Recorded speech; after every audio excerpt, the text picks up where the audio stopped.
All right, how's everyone doing today? Today is April 14.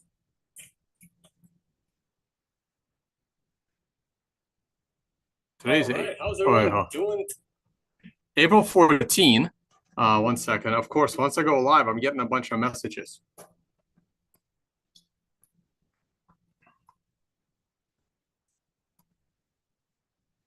Hold on, need to check. Yeah.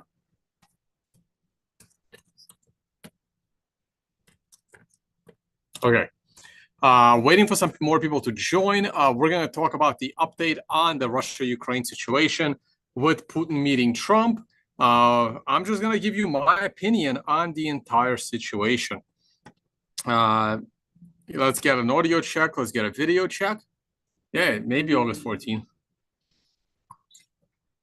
I was just being distracted by being messaged by a few people. I do have my Q&A group, if any of my admins are around. And we do have a poll up at the top. Do you think there will be a deal with a ceasefire by end of this year? I'll give you guys my opinion in a minute. Hey, Brian.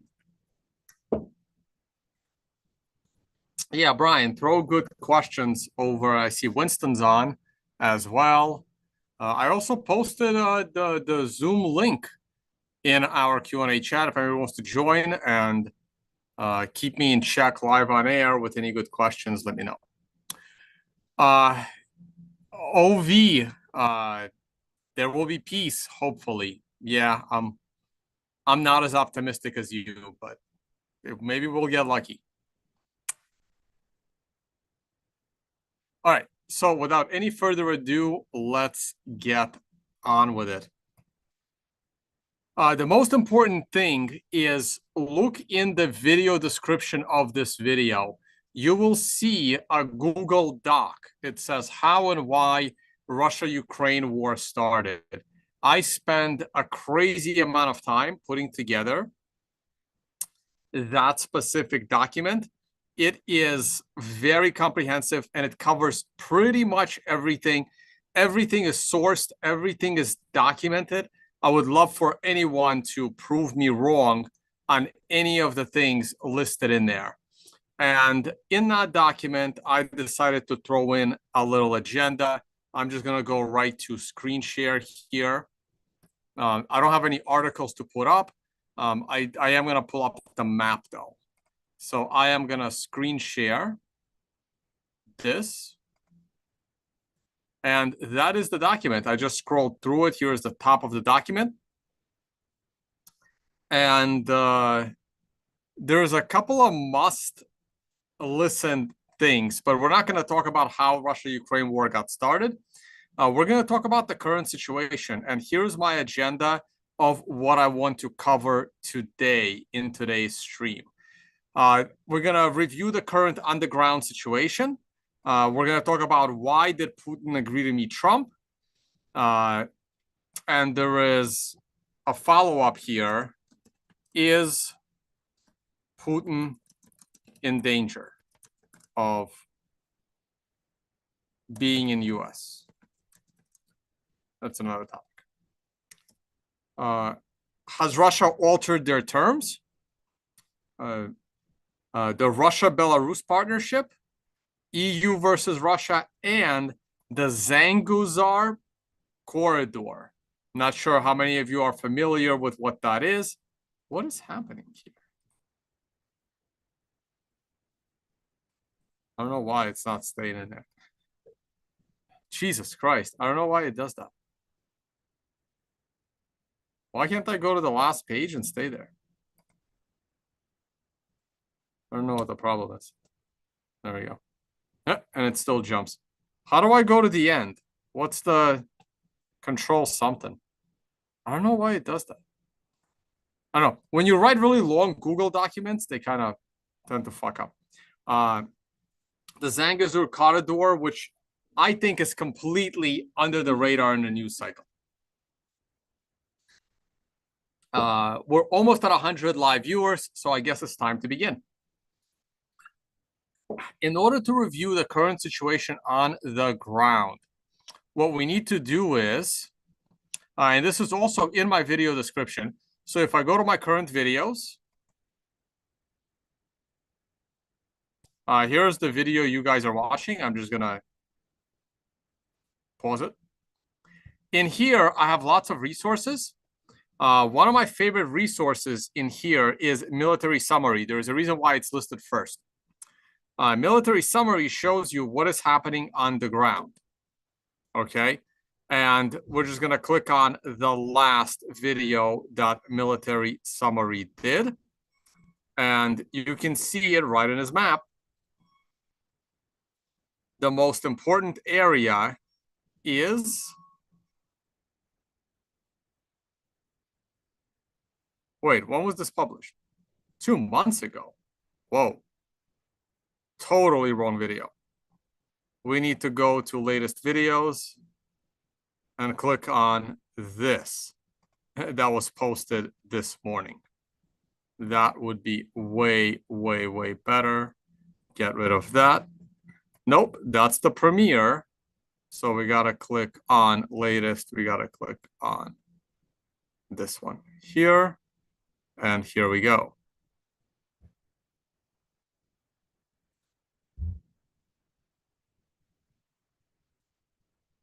Let's look at this picture here. I am going to pull up the map.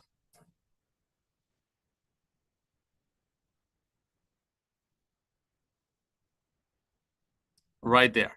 The Pokrovsk area, and he's going to be zooming in on that. But you could also go to his map, the map. There it is, military summary map. And that's exactly what we're going to do.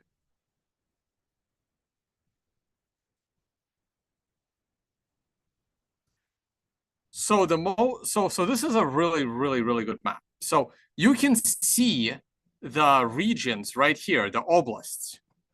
You have Luhansk, which is almost completely taken by Russia. You have this little area and this little area here. That's it. Everything else in Luhansk has been taken, and they've even entered the next oblast, which is Kharkov. Now, Donetsk is where most of the fighting has been, and Donetsk still has this giant gray area that needs to be taken by Russia. They're not going to give up. This is their primary objective. Now, in addition, Russia has already declared that both Zaporozhye, which is here, and Kherson, which is here, are part of Russia. Let me pull out your live chat, actually, so that... Oh, wait, I can't pull out your live chat because of the poll. Wait. Oh, no, yes, I can. Here we go. Pop out live chats. It's this way I can still see your questions, or I'm going to try not to get distracted.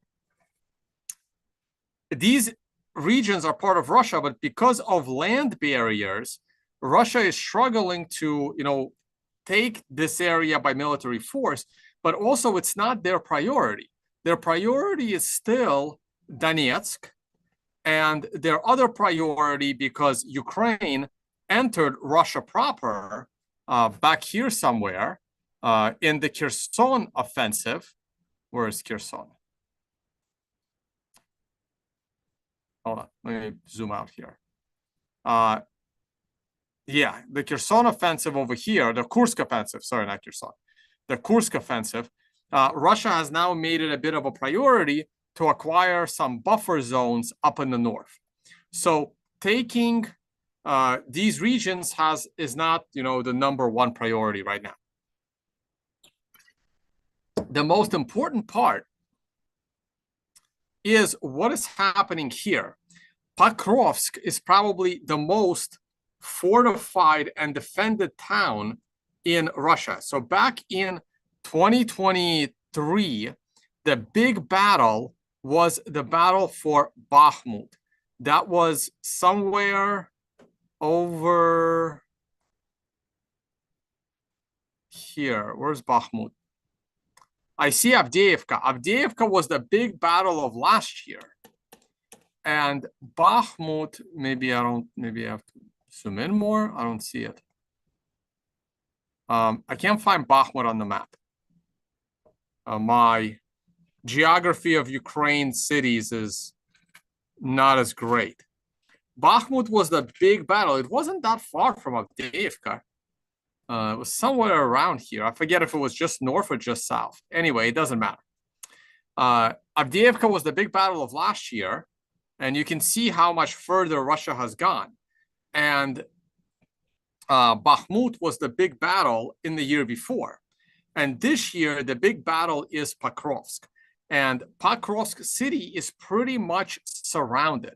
Russia has created massive movements up in the north this way.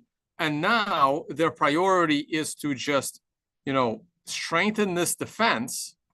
And then they're going to circle around and completely take over Pokrovsk.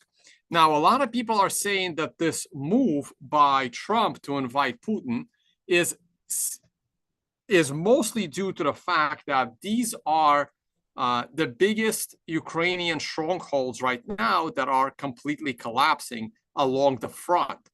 And once Pokrovsk falls, there are two more cities. There's Konstantinovka right here, and then there is one more further up north here. Oh man, I'm drawing a blank. It's Konstantinovka, Pokrovsk, and man, there's one more. These are like the last three fortified cities. Chasiv Yar, right? Well, Chasiv Yar, they've already taken. There's one more. No, not Mykolaiv. Man, it's somewhere up here. Once these three cities fall, that is it. There are no more Ukrainian defenses. And Russia can almost walk all the way to the Donetsk River. And the Donetsk River, the Dnipro River, okay? And in doing so, they're going to take the Dnipro province as well. And I believe Russia's ultimate goal is to take Odessa, and to take Odessa, they need to take Mykolaiv. I talked about all of this 3 years ago, that this is going to be how this ends. And so far, everything is going exactly as I predicted. It's just going a lot slower than even I expected. Okay, so let's talk about Alaska. That is my that's the reality on the ground. There's all these resources talking about how the Ukrainian army is on its last legs, but we've been hearing that in forever. There's also, well, let's just talk about the meeting, okay? So Alaska is an interesting location. Now, when Putin and Trump spoke on the phone, I was just in Alaska, ironically. Shout out to my Alaska friends. Hopefully, I'm friends with the future governor of Alaska. We were good luck to him running for governor of Alaska. Had a great fireside chat with the only congressman in Alaska. Really, really great guy. So Alaska is awesome. So I am very, very concerned about Putin's safety as he goes to the US, because I do not trust the United States government at all. I mean, this is the same government that we all know tried to eliminate Trump. And Trump has not done anything to remove the people that tried to assassinate him from his own government. So for all we know, these same people now get to kill two birds with one stone. If only they could, find someone that can shoot straight this time to actually, finish it off. Let me not talk too much in this direction before I get my channel completely banned. Okay. So I think it's very, very dangerous for Putin to come to the United States. Now, there is an ICC warrant out for Putin over bullshit charges. But the United States does not, subject itself to the International Criminal Court. because I mean, why would they? And therefore, the United States doesn't have to execute the warrant. I can't believe that Europe actually thought that they would host Putin-Trump summit, because Europe has to arrest Putin if he shows up in the EU. Like they have to arrest Bibi Netanyahu if he shows up in the EU. But hey, they're not going to do that. But I think, in my opinion, Putin is playing with fire by coming to the United States. Now, unfortunately, I am too close to a city that will not exist if Putin is, let's say, eliminated while visiting the US, right? It doesn't matter why. Like there will, and like, I don't know why people are cheering that Putin is coming to the US, right? Because remember, like I just said, this is a government that can't be trusted. And if they think that, hey, all we got to do is eliminate Putin and the Russian people will run for joy and they'll all, capitulate to the United States, that could be the mentality of their crazy thinking. But yeah, there is some construction going on in the background. I'm not using my little microphones because they actually have to go and get them, and they haven't been working very well. So yeah, sorry about the background noise, guys.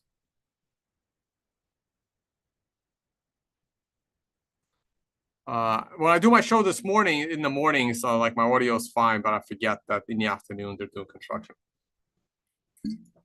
Not at my place, but not far from me. They are fucking loud.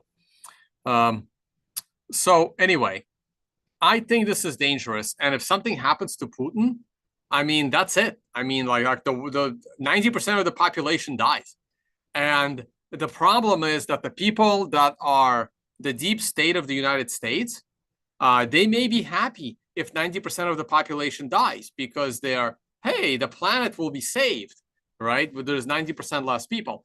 I mean, they don't consider the fact that thousands of nuclear weapons are going to go off everywhere. And I am not located in the right location.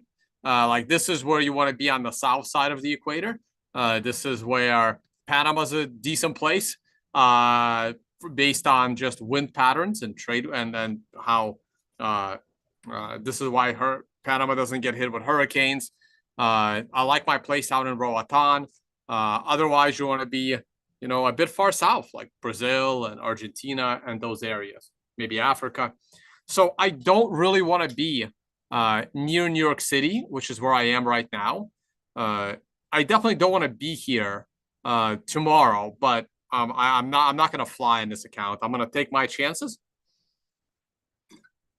and I'm going to stick around in a very dangerous zone if something happens to Putin. So let's just say I'm not crazy about this idea. Now, Putin meeting in Alaska is not that Putin is capitulating to the US and Russia. Apparently, they did discuss the fact that they will have a meeting in the US, and then Trump is going to go to Russia after that.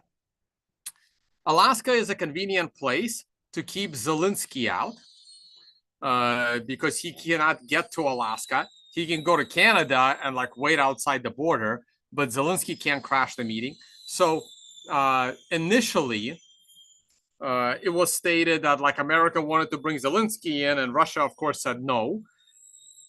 Russia has no interest in meeting Zelensky. First off, Russia considers Zelensky illegitimate president of Ukraine, who is president by martial law, and Zelensky extended the martial law into November. Now, let's talk about a few other things here. Let me go back to my agenda and check it. Nope, that is not the agenda. This is the agenda. Let me check the agenda.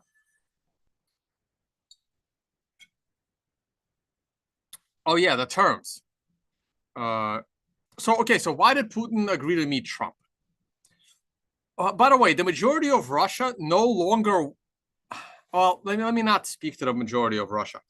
Let's just say a lot of people in Russia, whether they are citizens or whether they are part of the government, now that Russia has invested 3 years into the military conflict and over 100,000 lives have been lost, at this point, Russia, a lot of people would prefer that Russia end the Ukraine conflict with a full-blown military victory.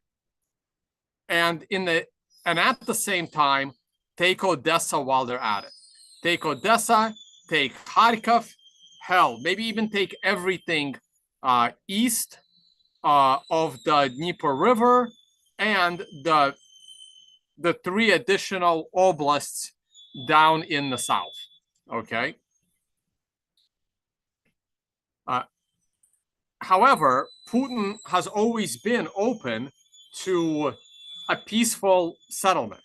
But the peaceful settlement has to be on Russia's terms, not on Ukrainian terms, not on European terms, not on Zelensky's terms, not on your terms. Speaking to any single person that is watching this video, like, your opinion doesn't matter. My opinion doesn't matter. The only opinion that matters is the opinion of the Russian government, the head of which is Putin, but he's not the only one making the decision. Just like Trump is not the only one making the decision. In fact, most of the decisions Trump has made makes me question whether Trump is actually making these decisions, because they are just too stupid. But it's possible that Trump is making these decisions. Okay, having said that, Putin's original terms were Ukraine has to leave all 4 Russian regions, and they have to demilitarize, which means an official statement that Ukraine will never join NATO, and Ukraine will not have a real army, like a real army that can ever fight Russia. Like, the Ukrainian army would be, something no bigger than the Georgian army was when Russia ended the war with Georgia in 2 weeks, and there was no more military on the ground, right? Or have an army, similar to Costa Rica, where the army is just, polices the border a little bit. It's like, I don't know, a few hundred people, if at all. So these were Russian terms. It appears that Putin has, I'm skeptical of this, by the way. Everyone is making it sound like at the moment, Putin has drastically lowered the terms, that the Ukrainian army only has to leave the Donbas region, which means this little area of Luhansk and this large area of Donbas. And then the conflict would be frozen on the border of Zaporozhye and Kherson. And it looks like people are saying Putin has agreed that he would withdraw his troops from the Ukrainian regions up in the north, which is Kharkov and Sumy. I am skeptical that Putin actually would agree to this. I'm skeptical for the biggest reason being this region of Zaporozhye and this region of Kherson are in the Russian, are Russia according to the Russian constitution. And therefore, Russia can't go against their constitution and suddenly agree to give this area back to Ukraine. Russia would now have to alter its constitution, which I don't think they're interested in doing. So I am very, very skeptical. That people are saying that this is what Russia agreed to do. However, Ukraine. So let's say I'm wrong. Let's say Russia did agree that their only requirements are now Ukraine leaves the Donbas region, and there is an official statement that Ukraine will never join NATO. And those are the only two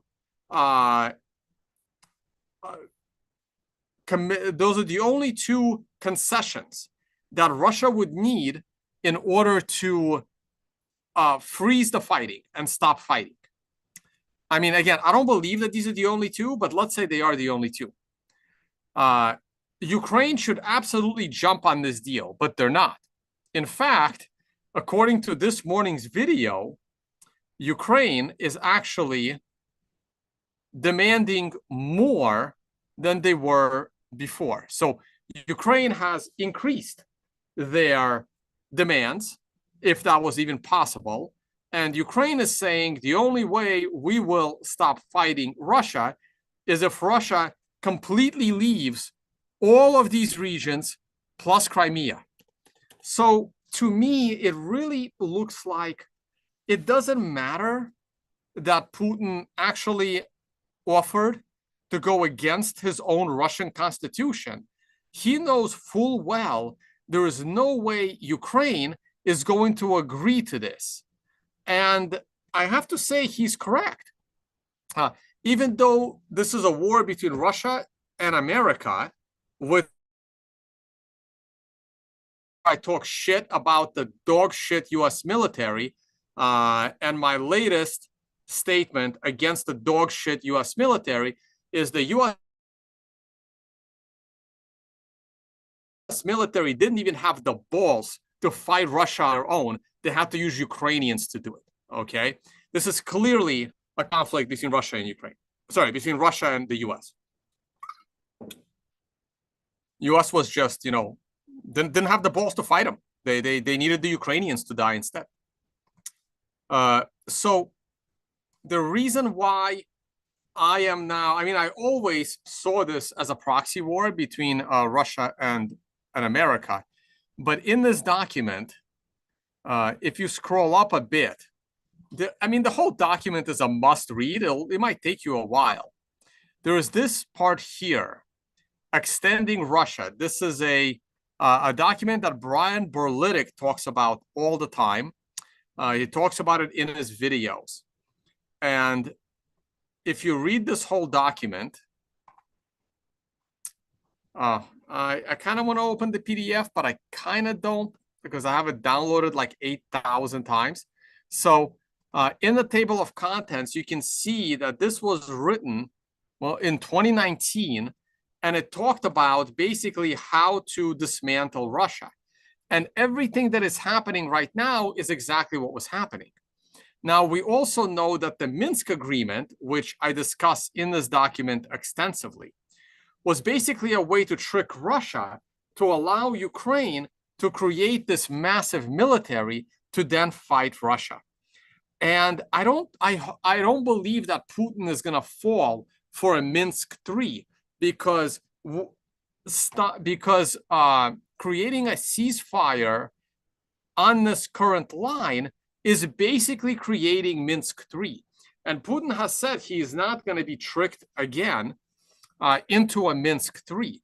So I guess Putin is so confident that there is no way Ukraine is going to agree to a peace deal where the conflict is frozen on current lines, but there's no way he's going to freeze it on current lines. I mean, at least he's getting all of Donbass.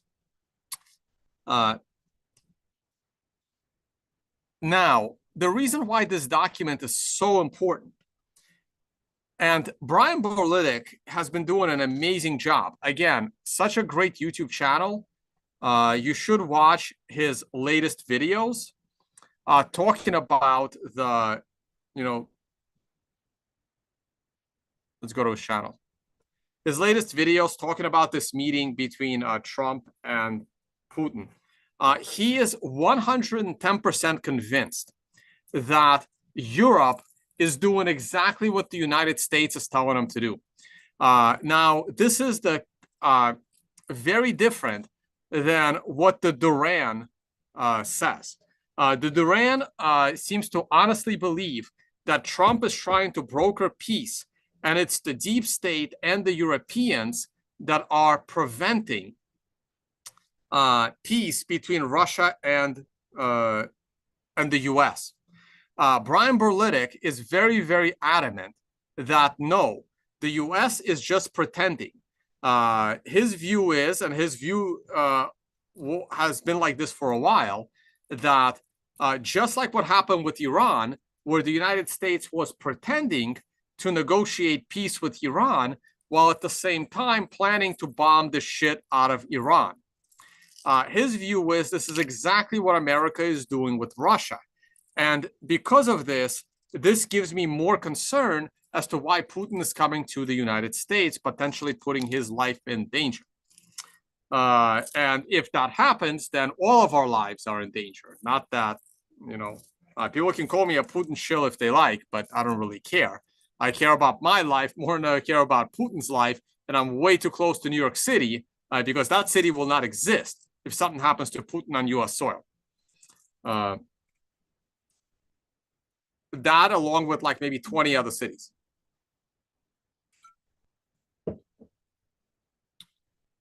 Henry says Ukraine is in no position to dictate anything. No, that's not true. The Ukrainians are dying on the ground, so they're in every position to dictate a lot, right? America can say we're freezing the conflict, and the Ukrainians will keep on fighting, right? Ukraine is in a position, right? It's like saying your dog is not in a position to stop biting that guy, but the dog has its own, opinions on the situation, right? It's me telling the dog to stop biting that person may not stop that dog from biting the person, right? I have to physically go in and restrain the dog.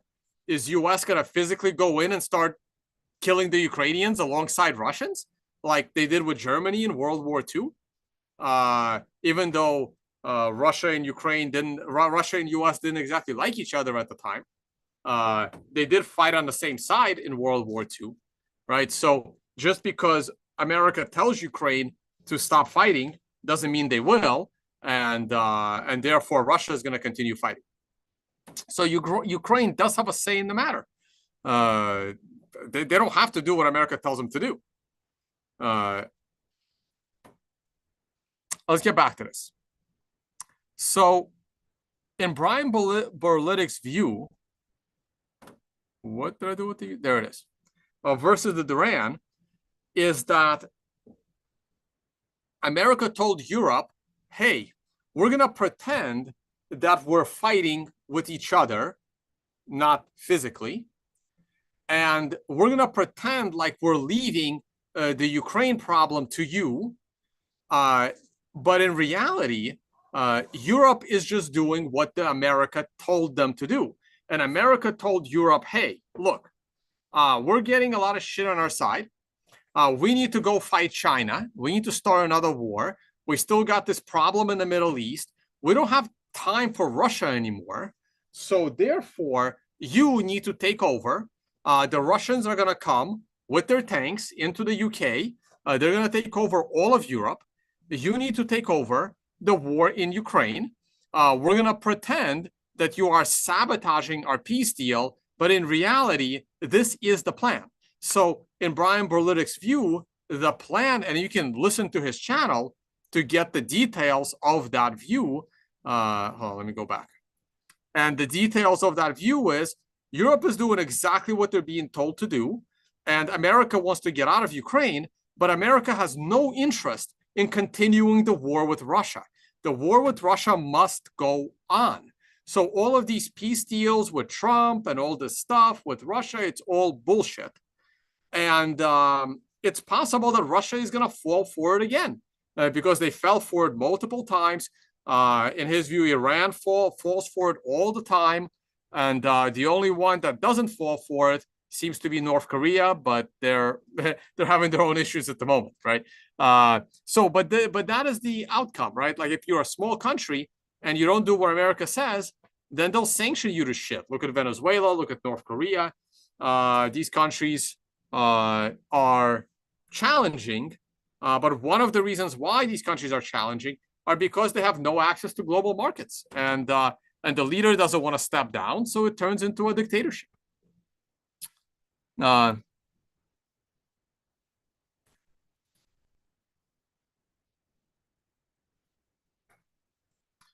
Ukraine has teeth. Ukraine has teeth, guys. Again, have you ever seen the show Walking Dead? Right? I mean, I know it's not a realistic thing, but they're zombies and all they have is teeth, right? I mean, humans are very creative, very resilient, and they're fighters, especially Eastern Europeans. You know, there's a reason why so many, Russians and Chechens and people from that region are dominating the UFC, right? They're fighters, right? Ukrainians can keep on fighting till the last Ukrainian, right? I mean, if you so will the Russians. They have the same ancestry, contrary to popular belief or propaganda belief. Anyway, so you guys get the point on this. And let me go back to my notes. And you can see everything and how it's been playing out since 2019. Measure one, hinder petroleum exports. I mean, the United States has been trying to fuck up Russian petroleum exports, reduce natural gas exports, and crash their pipeline. They blew up Nord Stream, impose sanctions. They're massive sanctions on Russia, enhance Russian brain drain. This happened once Russia invaded Ukraine. It's probably one of the reasons why Russia delayed invading Ukraine. A lot of brain drain is a huge problem for countries. It's their biggest problem. Russia experienced a massive brain drain. A lot of my friends from Russia left Russia because they disagreed with the military conflict and they didn't want to be drafted into the war. I mean, if the United States declares a draft, it's going to experience a brain drain. Some of the smartest, most resourceful people are going to leave. And then the next chapter, provide lethal aid to Ukraine. This started after this document was published. Increase support to the Syrian rebels. Syria has been overthrown, so that objective has been achieved. Promote regime change in Belarus. That failed. Exploit tensions in South Caucasus. That is still going on. We're going to talk about these two things today. Reduce Russian influence in Central Asia. That has failed completely. Well, not completely, but it's failing. Had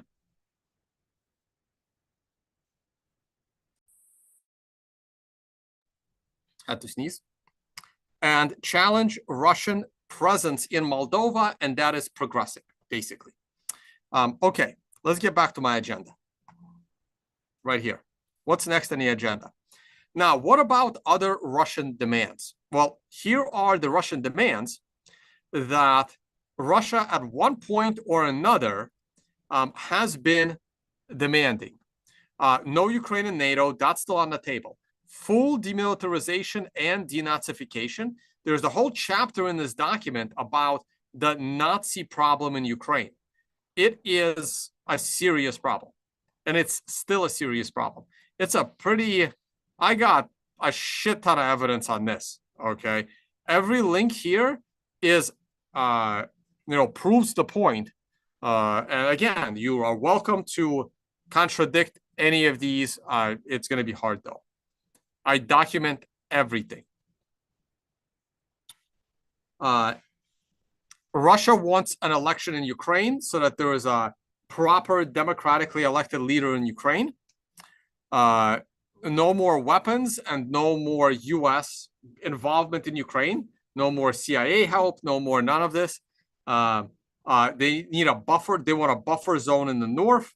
And since the EU and NATO has become one giant fucked up communist republic, Russia, while a few years ago would have been perfectly okay with Ukraine joining the EU, I don't think that's on the table anymore.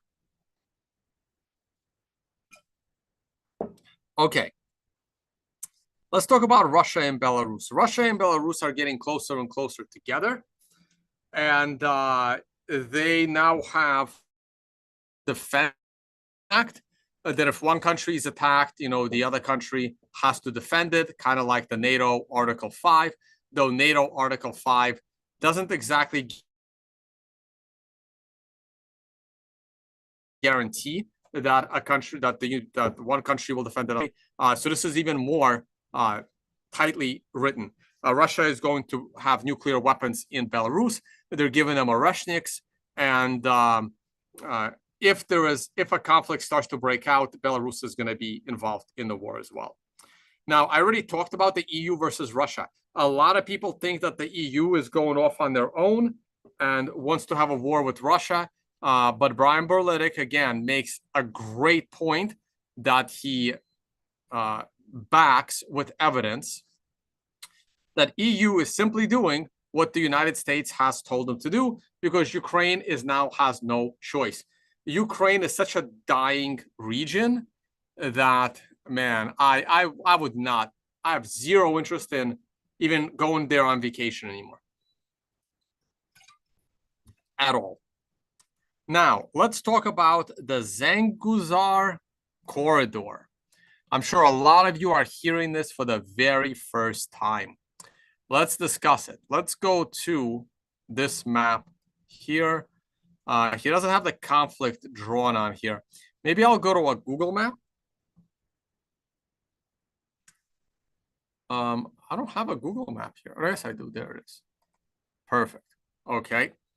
So back in 2008, and I discussed this in the document.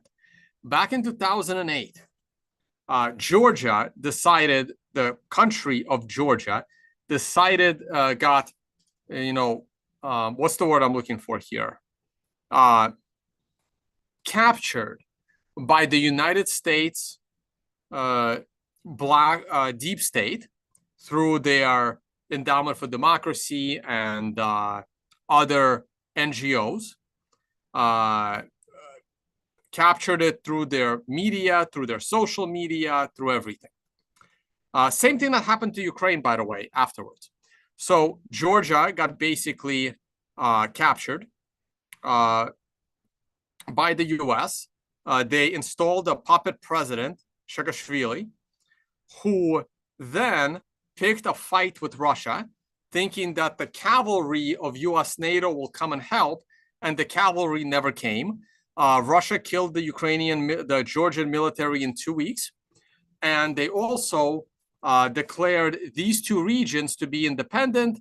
And there is a debate: are they really independent? Are they, now controlled by Russia? I'm not going to get into this debate at all. The point is, this would have not have happened had Georgia did not pick a fight with Russia. Now, had Ukraine not picked a fight with Russia in the same exact way that Georgia did, except the difference is Georgia fired first. In the Russia-Ukraine situation, I guess they learned from their mistake. The US deep state that captured Ukraine overthrew its democratically elected president, and then picked a fight with Russia. The only difference between the Ukraine situation and the Georgia situation is that Russia fired first, sort of. It's complicated. The Ukraine was firing first into the Donbass, but Donbass was technically Ukraine. It's just that they were Russians living in Ukraine. So there was a bit of a genocide happening in Donbass, but compared to what's happening in Gaza, I mean, if they don't call the Gaza one a genocide, how can you call this one a genocide? Only 10,000 people were, about 10 to 20,000 died in the Donbass during their genocide. I mean, you're already looking at 100,000 over in Gaza, and that is still not considered a genocide by many people. But in any case, so technically, Russia, the state, fired on Ukraine, the state, first, which is the difference with what happened in Georgia. And now the cavalry did come by supplying a shit ton of weapons and strategic support with the military and stuff. And this is why this conflict is now raging on into its 4th year. So after this debacle with the Republic of Georgia, Georgia government has been, the new government has been on way better terms with Russia. However, the population, Georgia is one of my favorite countries, by the way. The Georgian population, however, because 30 years of brainwashing that they need to join NATO and fight the Ruskies, is still there. there is still lots of people in Georgia that want to go to war with Russia. So the tension is still there. Lots of Georgians are, in Ukraine fighting against the Russians in Ukraine.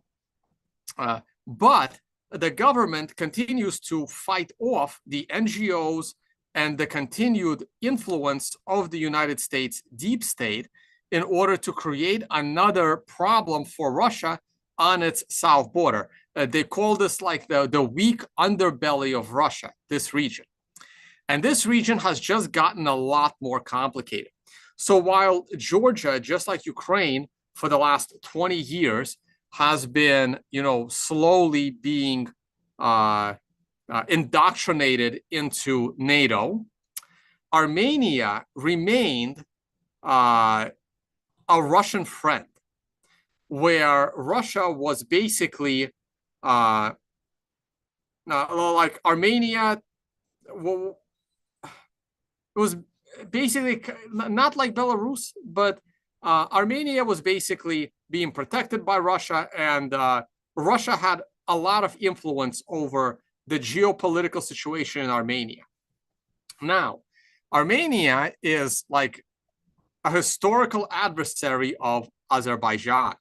Azerbaijan is a way stronger country than Armenia.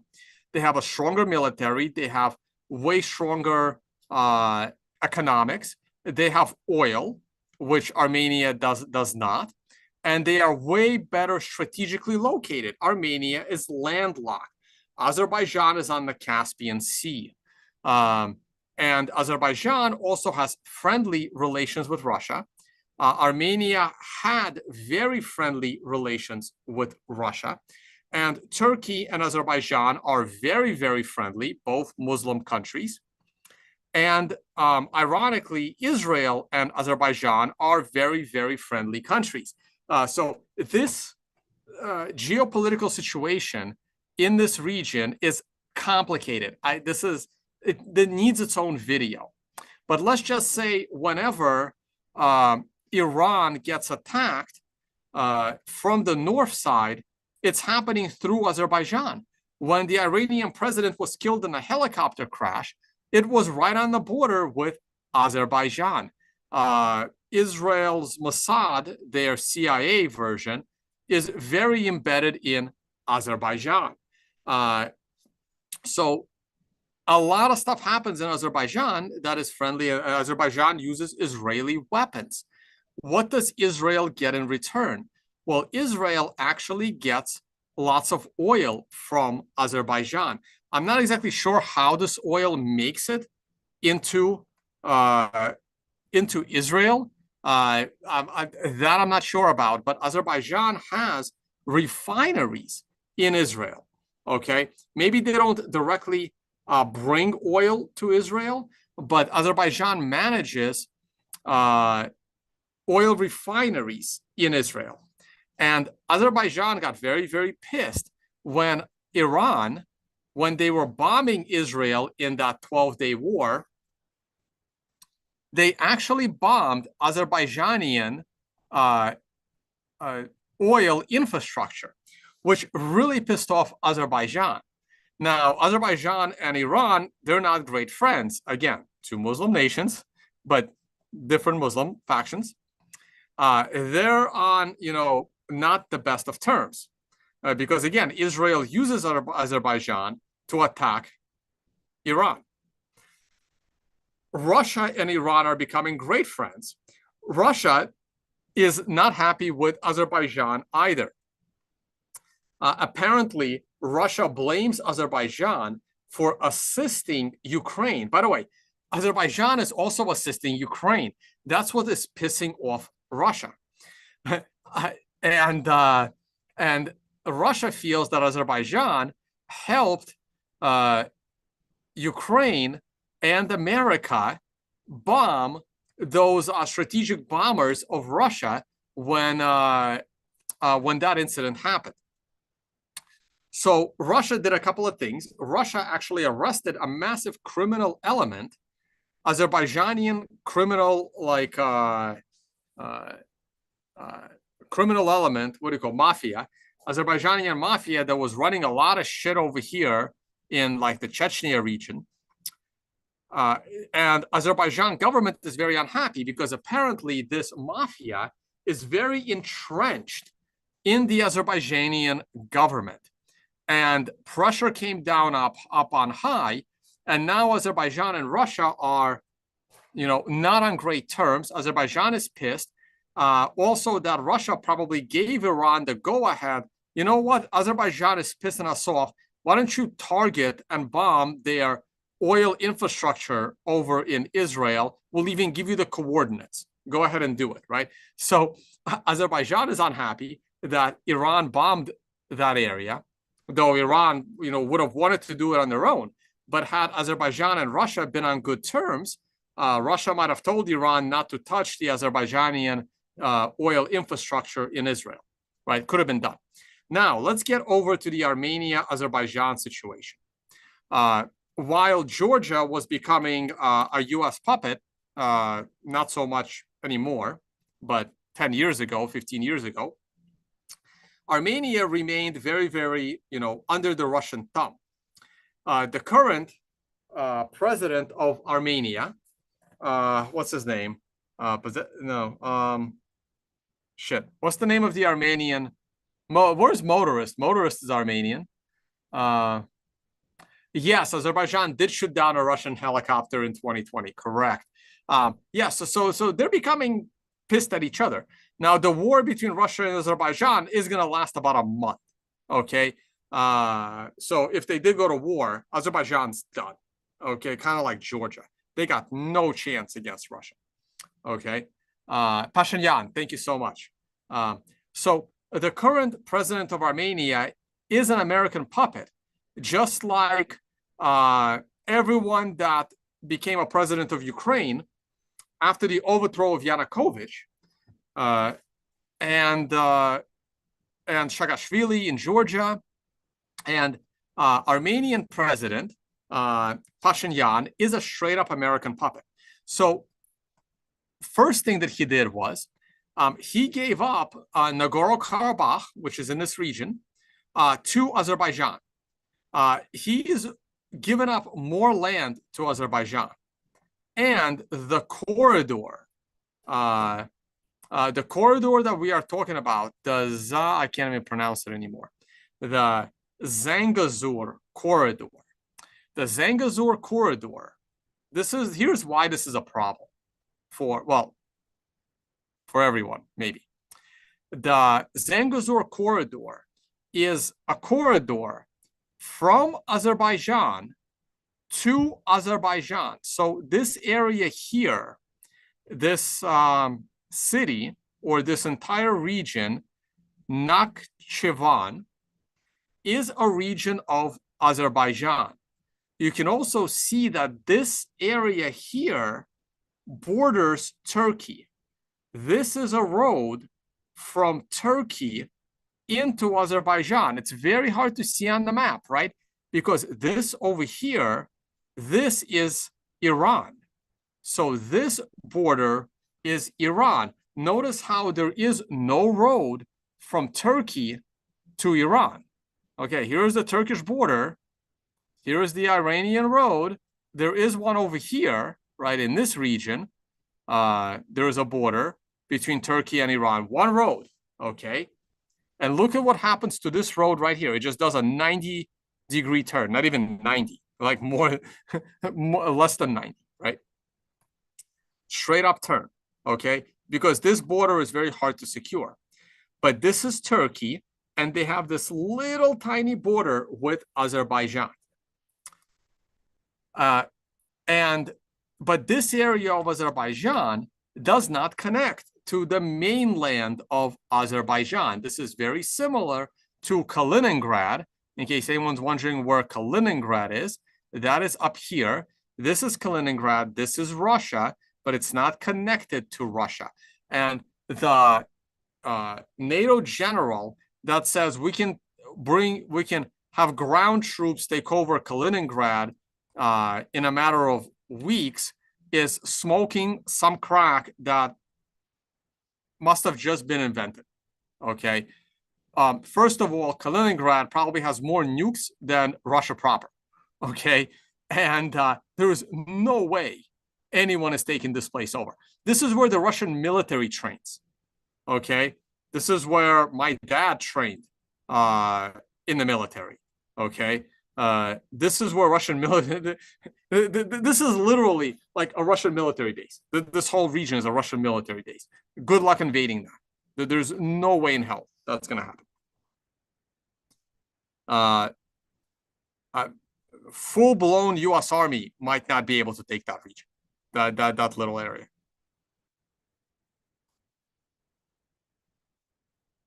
So Pashinyan has given up this area down here. So this area down here, this is the corridor. He's giving clean access to Azerbaijan to its other area by land, creating a land bridge for Azerbaijan to now connect to Turkey. This is something Iran is very unhappy with, and Russia is also very unhappy with. Now, remember, Russia now is on friendly terms with Georgia. So if Russia needs to help Iran, they can now move their weapons by land through Georgia, through Armenia, and into Iran, hence assisting Iran. But if this corridor that is going to be named the Trump corridor, because he claims to have brokered this peace, because they have captured Armenia. And also Russia stopped helping and protecting Armenia as well because of this. Armenia cut its ties with Russia. They had a military defense treaty as well that Armenia pulled out of.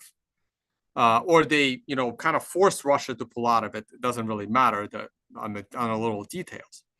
But now Russia has lost its land ability to directly connect with Iran because Armenia decided to join NATO in the near future. So as Armenia turns its back on Russia and joins the US, it becomes the next Ukraine, which became the next Georgia. All right. I do watch the Duran. Henry, the Duran is on my list of things that I generally watch. Okay. But not everybody watches them, and some people only watch me. So I want to get this on the record. So Armenia is potentially the future Georgia and the future Ukraine. And so is Azerbaijan. The closer Azerbaijan gets to America by uniting with Armenia that has united with America. And by the way, the relations between Russia and Israel are now kind of shitty as well, because Israel, keeps picking this war with Iran that is now good friends with Russia. So, and there's a lot of Russians living in Israel. So the relations between Russia and Israel are going down, not to mention the genocide. The relations between Russia and Azerbaijan are going down. The relations between Russia and Armenia are going down. And then we're not even going to talk about Moldova today because otherwise this video is going to last forever. Okay. And again, when you go to this document, oh, here it is. You can see that, where is it? Exploit tensions in the South Caucasus. All three of these countries are the South Caucasus. The United States, deep state, is still following this 2019 paper called Extending Russia, basically how to destroy Russia. So nothing has changed. Okay. So I wanted to point that out. So I think this was my last topic on my agenda, is to talk about the upcoming problems in Armenia. Now it's time for me to look at your questions. I will just see if my AI can read this. I don't know how I found this article. Okay. This is the article. It was written by a New Zealander. It was written for a Russian publication in Russian. This was written in March of 2014. This is immediately after the overthrow of the democratically elected president of Ukraine and replaced with an American puppet. Let me see if you can read it from here, and if it doesn't, I'll go to the link. Again, I don't know why I can't scroll and keep it there. Why? Why can't it stay there? I don't get it. Let me see if I can read this.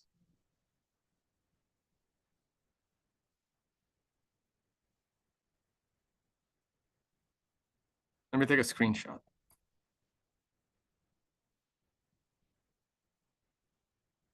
It does not. Okay, because I highlighted some good parts. Let me open the article.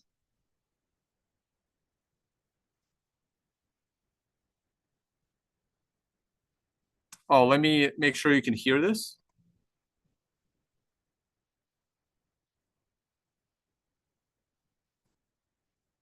And it's going to read it fast. I do have it on higher speed.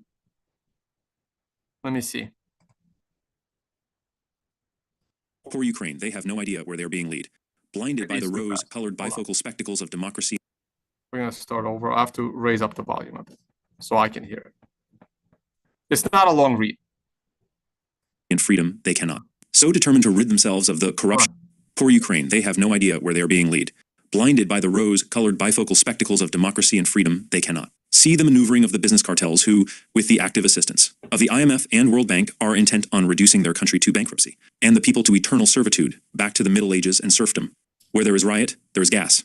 52389.jpg. So determined to rid themselves of the corruption of a democratically elected president, they can't wait to whore themselves to the EU pimp who plies euros in exchange for souls. They are convinced that somehow the West is going to offer a solution to their perceived hardship and corruption that they have suffered. Corruption that has been unleashed by the West on the former Soviet Union through the dismantling of the Soviet system and the ensuing vacuum that allowed the cartels to flourish and take power. The corruption will continue even after the illegitimate government is installed. It will just be more insidious, pervasive, and suffocating, and this time, impossible to escape from. There is no immediate panacea for the malaise Ukraine is undergoing, or some other former Soviet states for that matter. In truth, they were better off under Soviet control. At least their welfare was secured. But no, they wanted their freedom. Freedom is allowing the business cartels to do what they want in your country. That is Western freedom. Russia is fighting her way out of the corruption and problems left behind. From the collapse of the Soviet system and the treachery of Gorbachev, Putin has been fighting the criminal Jewish oligarchs and slowly dismantling their corruption and hold on power, but this is not an overnight fix. It is a slow fight, and one that Putin is winning, against much pressure from the West and within. Ukraine needs to understand that the offer of assistance from Russia, without the austerity package that goes with the EU-Europe loan, was really the best deal for Ukraine. Russian sentiment for the Ukraine is fraternal. The EU sentiment for the Ukraine simply commercial. I wrote an article, The Ukraine Fireman, and outed just who is behind the current problem in Ukraine.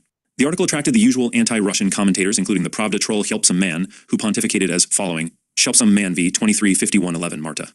So the stupid coward who wrote all this nonsense, hateful, nationalistic, disgusting propaganda rubbish does not even dare to tell his or her name. The Pravda blog is sinking deeper and deeper into rubbish. I usually refrain from replying about comments, but this now, for those in the West who should know, and for those in Ukraine who need to know, I will outline the game being played here. Wherever energy is involved, so too is big money and big corporations and big countries. Western countries are corporations. They are businesses listed on the stock exchange, so forget any notion of democracy or patriotic loyalty to your country. They are a for-profit organization. Current turmoil is all based on gas, getting gas to Europe to remove the European dependency on Russian gas and thus Russia's bargaining power over Europe. Reducing the European market also may well have the effect of reducing Russia's foreign exchange and therefore wealth of the country. A weaker Russia, a poorer Russia, will be easier for the West to control. A very large gas find has been made off the coast of Syria, the Leviathan Field, which in effect extends outside the Zionist-occupied land and Lebanon. Bashar al-Assad was prepared to grant concession to Gazprom, and the Russian interests would have controlled this completely. Guess who had to go? Bashar al-Assad needed to be replaced with a free Syria, euphemism for Western puppet government. The Zionists had a vested interest in this, so too Turkey and the Saudis. And a large conglomerate of international companies, headed by an American company with a 30% stake, would develop the huge gas field, and the gas was to be shipped into Europe via Turkey. But oh dear, Bashar al-Assad was stronger than they, though, and the people of Syria were prepared to fight into the third year, and the free Syrian criminals are on hiding to nothing. Syria will likely get to develop the gas field if they can rid themselves of the infestation of foreign mercenaries and Takfiri terrorists. So an alternative plan needed to be hatched. The Zionists are going to develop the field with the help of the international conglomerate. Pushing aside claims by Lebanon and Cyprus to the field, these penny pinchers of the world are now looking to how they can get their gas into Europe. They plan to bypass Turkey, Notice lately how Turkey has seemingly started to turn against the free. Syrian terrorists wouldn't have anything to do with them missing out on the gas pipeline now, would it? The Ukraine already has the gas pipelines crossing its country, which feeds much of Europe and the four puppy states so concerned about the possible gas crisis. The logical solution is to connect the Mediterranean gas with the existing pipeline and get it into Europe quickly. But there is a problem for them here too. Ukraine has a president sympathetic to Russia and reliant on Russia for gas and trade. No problem, however, for the neocon psychopaths. Just stage yet another colored revolution, kill innocents, cause confusion, sow their propaganda message of democracy and freedom, and in the confusion, oust the elected leader and install their puppets. With their puppets in place, they can complete the gas pipeline and the IMF World Bank gets another victim. It's a win-win for all concerned and a total loss for Ukraine. Wake up, people. Ukraine, wake up. I ask anyone. Rather than printing your churlish and puerile anti-Russian rhetoric, try arguing the facts. Let's see your true IQ. Helps a man. Try thinking of something. So I couldn't believe I found this. I actually found this earlier this year when I was completing my document. I found it when I was doing my section on the Leviathan gas field and how it had so much to do with the conflict in Ukraine. And I discovered that opinion piece, which was so freaking accurate. It's absolutely insane. It's like the guy came back from the future and called it all. Now, remember, this was written in 2014. Russia didn't come to assist Syria till 2015, and you saw Syria get overthrown at the end of last year, finally. But this seemed, in my view, this is the only person I have seen that was able to connect all of these dots between Ukraine, Turkey, the Leviathan gas field, Russia getting cut off from supplying energy to Europe. Everything literally worked out the way this article stated back in 2014. It's absolutely, like, to me, this was fascinating, absolutely fascinating.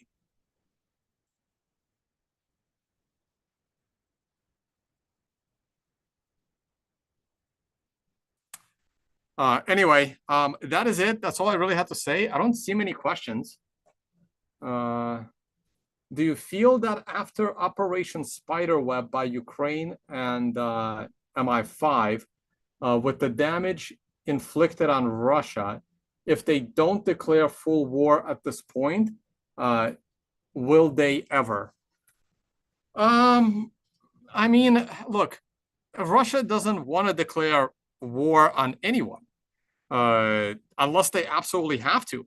I mean, they had to eventually declare war on Germany after Germany invaded, Russia. So unless there is an actual invasion into Russia by a force that Russia doesn't feel they could, throw back over the border within a few months, like what happened with the Kursk offensive, they're not going to declare war. And all that did was show Russia that they need to keep on with their objectives. So again, I'm surprised that Putin would give in and lower his terms, but he is super confident that Ukraine is not going to accept his lower terms. So who cares? But it doesn't. I mean, Putin has a lot of political capital, but he can't look too weak either. So we'll see. We'll see where this goes. My next political video will probably be about how Trump is a terrible president. And that's going to cause a lot of opinions on this channel.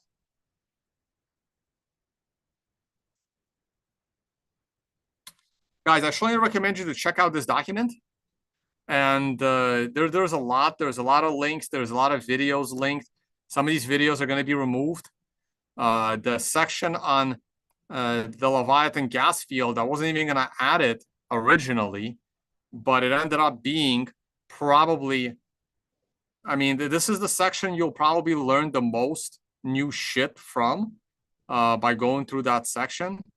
Also in the peace, but those that put him in power and control him to this day had other plans. He was elected. Oh, now it starts to play. Here's another short must-watch clip. You have to understand the contents here.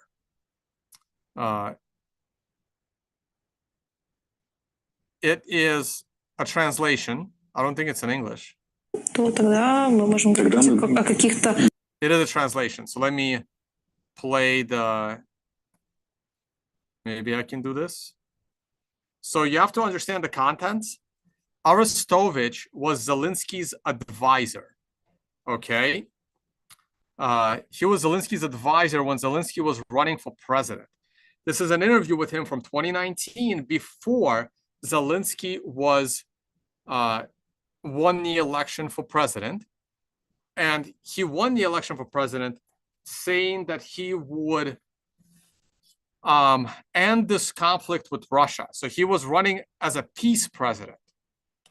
But listen to what his advisor had to say in 2019. Incredible. I'll slow it down because it's shorter. Russia versus Ukraine, Part 1. How and why it started, as with all posts on this blog, we need a few disclaimers. Disclaimer I, I'm half Russian, half Ukrainian who was born in the Soviet Union in what is now still... Let me do it this way.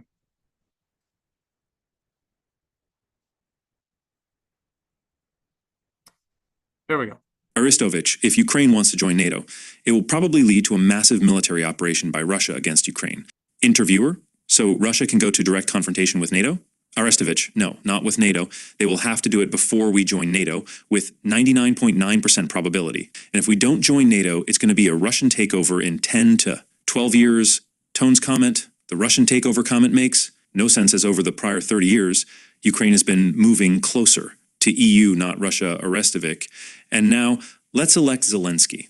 Interviewer, wait, so on balance, which is better? Arestovich, of course, a big war with Russia and joining NATO on the basis of victory over Russia. Interviewer, what can it mean, a major war with Russia?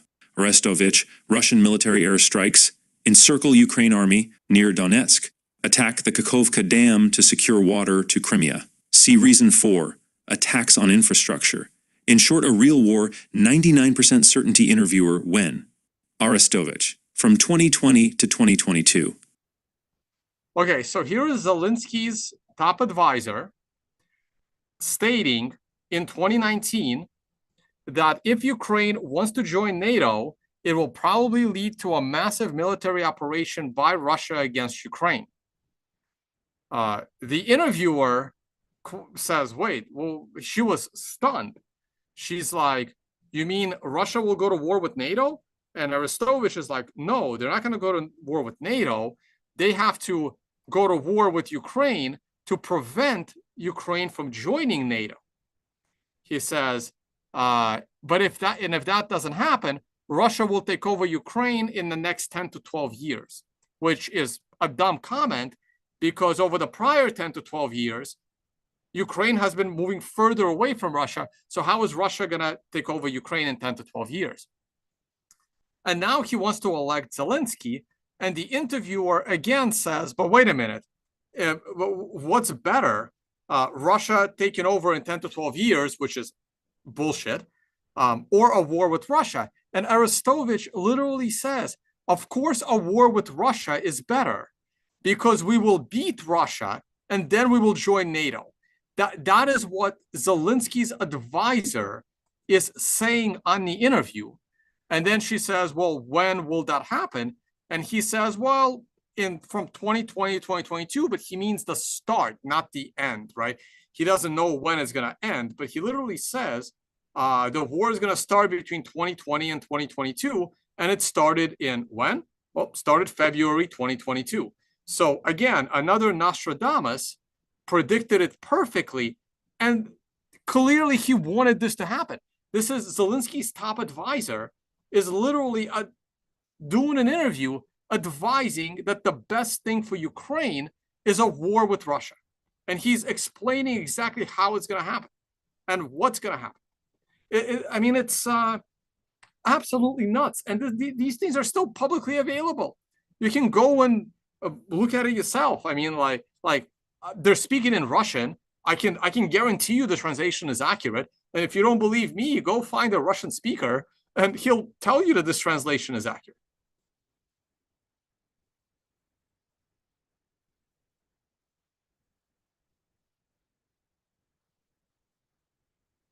Guys, any Bitcoin and silver questions, you got to direct them to the Financial Summit YouTube channel.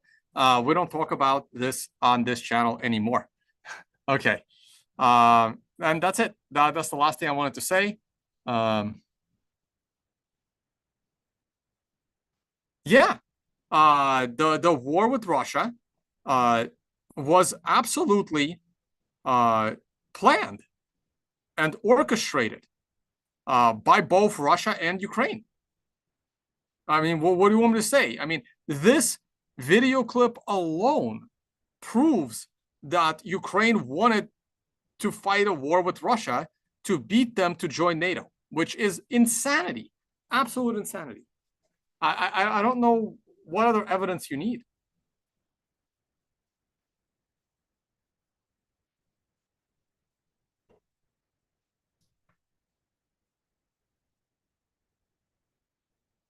And I almost have to default to Brian Berlitic's position on this. I don't think, and I'm going to end the poll. Do you think there will be a deal? Oh, it looks like I accidentally voted yes. I do not believe there will be a deal. Actually, I'm not sure I get the vote, actually. It looks like you guys have said it's almost 50-50, but do you think there will be a deal with a ceasefire by end of year? 52% said yes, 47% said no. And I don't expect a ceasefire at all. I don't think the United States is sincere. I don't think the United States has any interest in ending the war in Ukraine. They may, want to a ceasefire in Ukraine so they can rearm Ukraine, but I don't think Russia is dumb enough to fall for it again, like they did with the Minsk agreement. So I don't see a ceasefire coming anytime soon. Ukraine and the Europeans are going to reject this offer based on, United States' orders. Again, check out Brian Berlitic's videos. And if anyone is curious on how is all of this being perceived in Russia, let me show you a great YouTube channel. It is also linked in my video description. Where's my, oh, sorry, it's over here. So in my video description, where is my video description? Let's go back.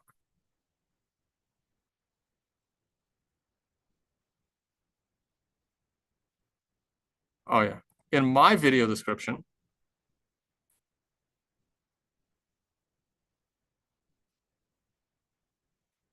there's a channel right here called Russian News Channel. It is in English. If you go to this channel, you will see videos that air in Russia translated into English. Okay, so you can go ahead and check out this channel.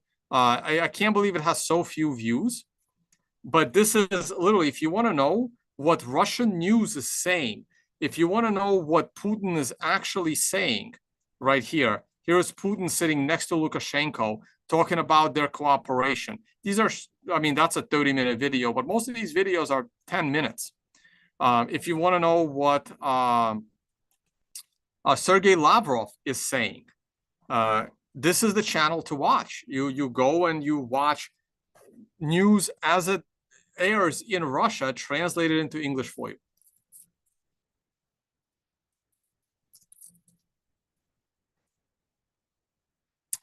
All right, I'm done. I got nothing else to say. Final questions?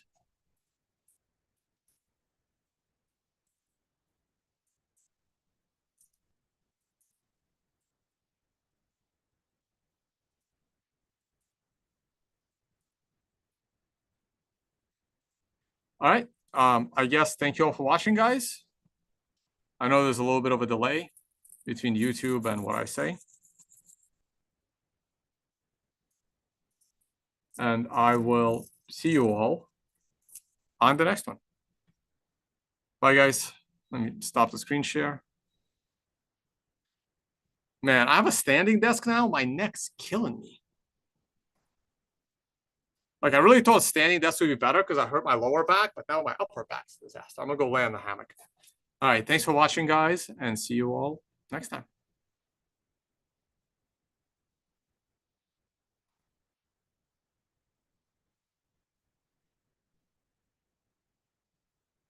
Tunnel through the Bering Strait.